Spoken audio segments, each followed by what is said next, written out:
Hi, Randy here. Hey, Randy, Dave Lawrence from Hawaii Public Radio. Hi, great to hear from you. Yeah, you too, dude. How's the? I got a good signal. Sounds pretty full on of you. Can you hear me? Okay. Yeah, I hear you fine. Are Great. you in Hawaii? Unbelievable, huh? How nice is it? Are you in Winnipeg? No, I'm in Toronto. Oh, well, how nice is it there? That's not bad, but I don't think it's Hawaii. Toronto's cool stuff. That's a fun town. Aloha, it's Dave Lawrence, All Things Considered, Hawaii Public Radio. Thank you very much for tuning in this afternoon.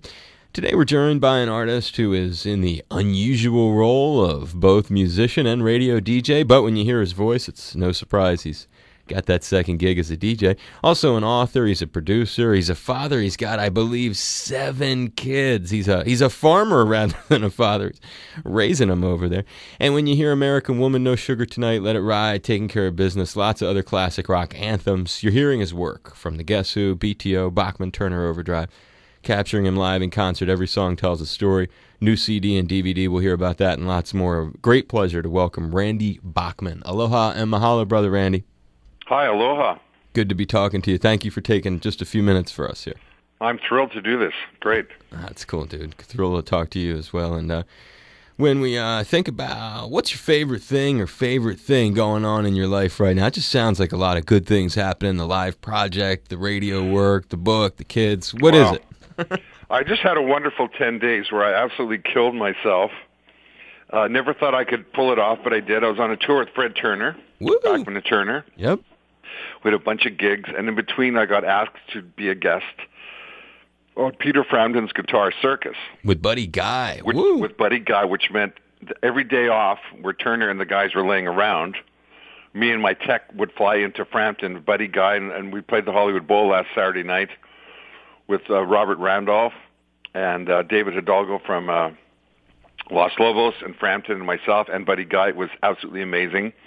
I just got home now and I'm doing this. This DVD is out and doing very well. I'm touring in about a month, the middle of October, with the symphonies across Canada called Randy Bachman's Symphonic Overdrive, where all my songs have been written with symphonies and my band backing us up. And it's all new arrangements of the hit songs. And I have a new album coming out next year that's total blues called Heavy Blues that I cut with a new band. If you can believe it, I found a drummer and a bass player who are ladies who play like Keith Moon and John Entwistle. Nice. And I did this album called Heavy Blues, and it's so exciting. My guest guitarists on it are Neil Young, Peter Frampton, Robert Randolph, Billy Gibbons, Jeff Healey, I can't even, Scott Holiday from the Rival Sons. I mean, I'm so excited I can't believe it. So wonderful things are happening. It sounds like it. Look at you. You got a whole garden of goodness. When you rattle off all that stuff, it makes me think, is it an agent that puts it together? How does it stay alive like this? I think, as a kid, I wanted to be a musician and write the songs, and that was my plan A. And my plan B was stick to plan A, and that's all I do. I'm kind of boring. I'm a one-trick pony, but I love doing the trick, and if people like the trick, then I will entertain you.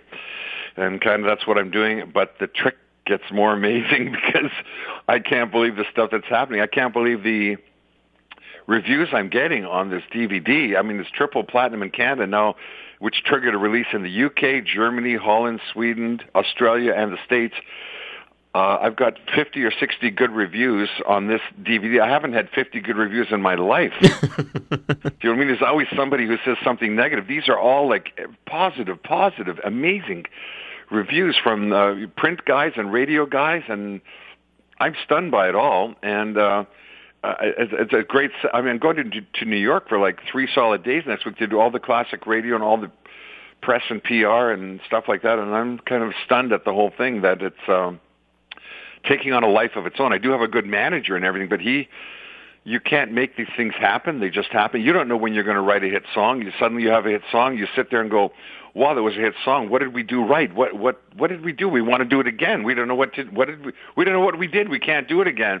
You just got to keep trying. And so after years and years of trying, there seems to be a budding a bud that's blossoming now of every song to the story, and leading to the big flower next year of this Bachman heavy blues album coming out with these two ladies backing me up. That I'm already getting offers to play the major blues and jazz festivals, which for me is absolutely fantastic.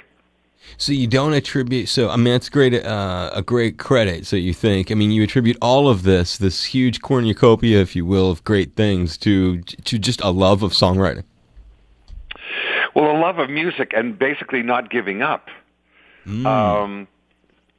What you see there at the DVD is probably 12 or 13 or 14 of my famous songs. Right. What you don't see is 500 failures. When you get the Eagles or Neil Young's greatest hits, you're getting 12 or 15 great songs. You don't see the hundreds of failures. When you celebrate the home run king, be it Babe Ruth or Mickey Mantle or Hank Aaron, and you know that they hit 485 home runs or something, you don't realize they struck out 10,000 times, that every time they went to bat, they swung for all their might, and they missed, and they missed, and they missed. And when they connected, they hit a grand slam, and they're now a home run king. It's the same with me with music. You write 100 songs, you might end up with 10 or 12 good ones for an album. Out of that album, you might have one or two that are hits. And if you keep doing it, you get an accumulation of hits. You never know when or how it's going to happen. All you can do is keep doing what you do, doing it the best you can. Do not self-destruct with drugs and alcohol and do something silly like that, which pretty much ends your drive and momentum and career and your health. And just keep doing what you love, and people recognize the love and dedication, and you get lucky.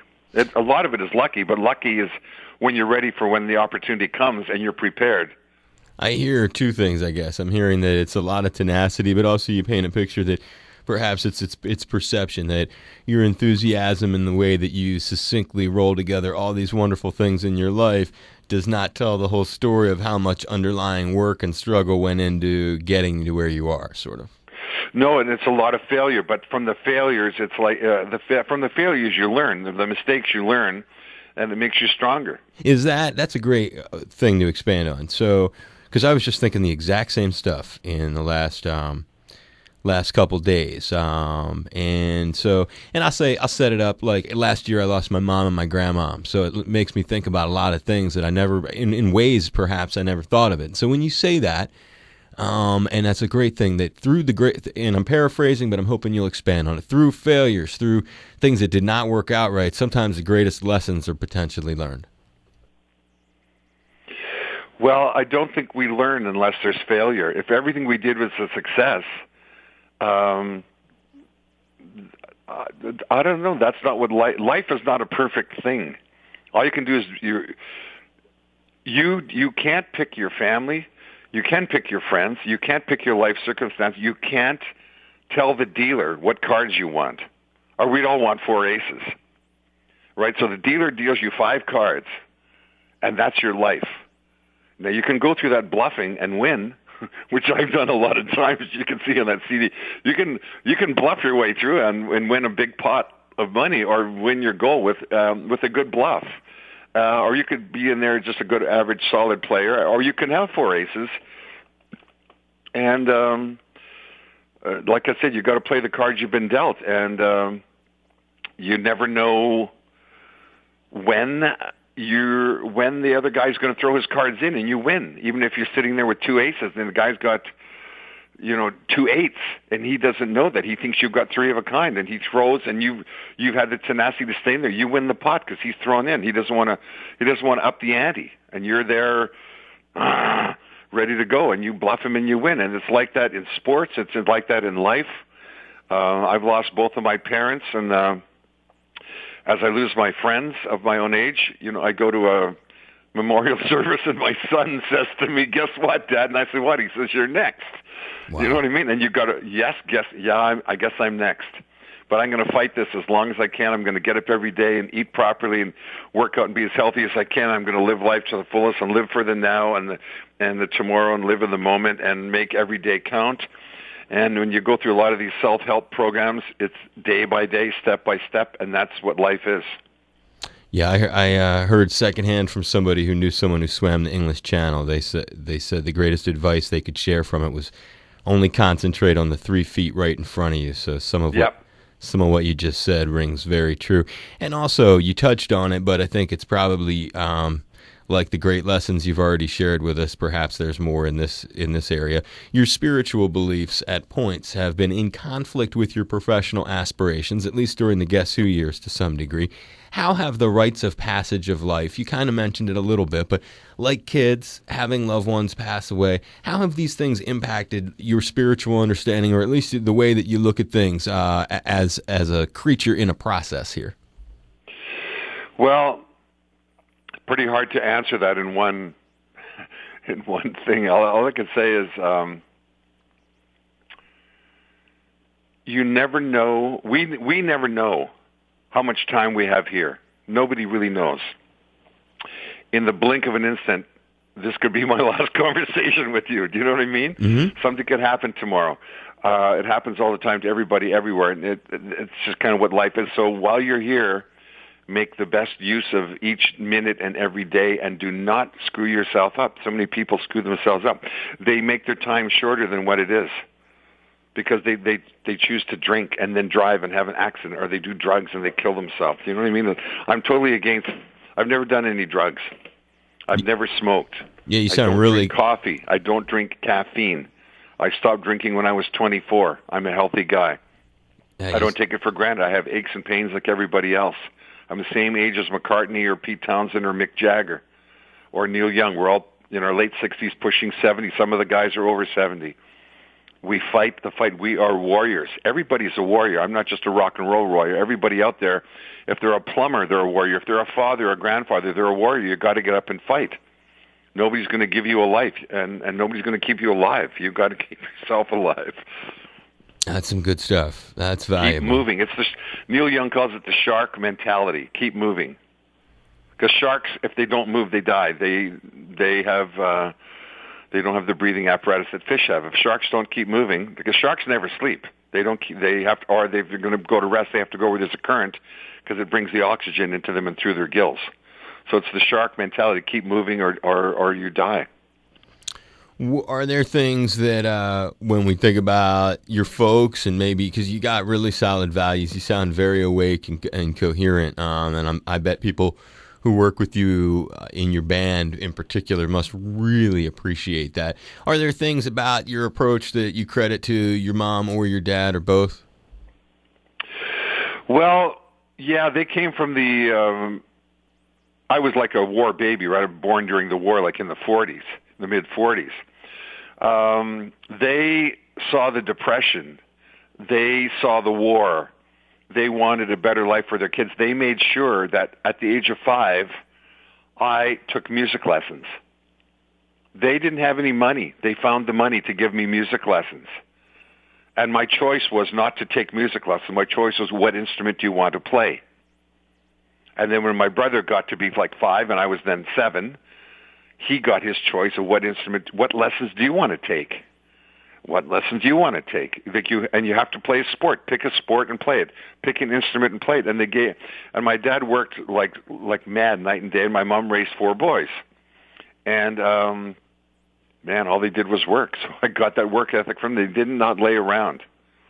No, it's wonderful. I mean, I hear it. That's great because you've been giving it off, and then you ask a question like that, and you can see. So it's a great tribute, a wonderful tribute to your folks to have inspired you like that, and to do it when you're young. It's kind of like I have friends and they have little kids. I'm like, man, you ought to get them started with a foreign language right now. You never know where that'll take them. I know so many people where the husband and wife are German or Swedish, and they don't teach it to their kids. I know others. I was mixing an album recently, my new album in Malibu, and one of the guys there spoke beautiful German and beautiful French and Spanish and English. And his father was German and only spoke to him in German. His mother was French and only spoke to him in French. He went to an English school where he learned English, and their neighbor was Spanish. He only spoke to him in Spanish. So when he spoke to these people, he spoke in their language. He didn't know what he was speaking. He didn't know when he was like 3 that he was speaking Spanish. He just spoke to the next door neighbor that way. And now he's multilingual, and people miss so many opportunities that they could pass on to the kids by doing just like what you said, learning a second language, learning a third language. It's just make it part of life. Just like get up every day, get out of bed and do 10 push-ups, 10 sit-ups, 10 pull-ups, Do you know what I mean? Do 10 tens. Find 10 things and do them every single day until you can't do a day without them. Then when you wake up, you automatically do it. You get out of bed and you do 10 push-ups right away. You'll be a healthy guy rather than not doing it. You're not going to win Mr. America, but you're going to be healthy. I love it. Well, a lot of good stuff. And as a kind of final thing to leave it on with you, I'm fascinated by it. I'm early 40s. I don't have any kids, never been married. And, you know, when I told you, approaching life with some new realities. And I look at you, I hear the vigor, I hear your healthiness, your great suggestions and things that you share so generously today. I think of this kids. You got 7 of them? Is that right? You got 7 kids? I have 8. 8? Jesus. I mean, 8 kids. I mean, I have 26 grandchildren. Get out of town. Can you even name them all? I do, and you know what's amazing?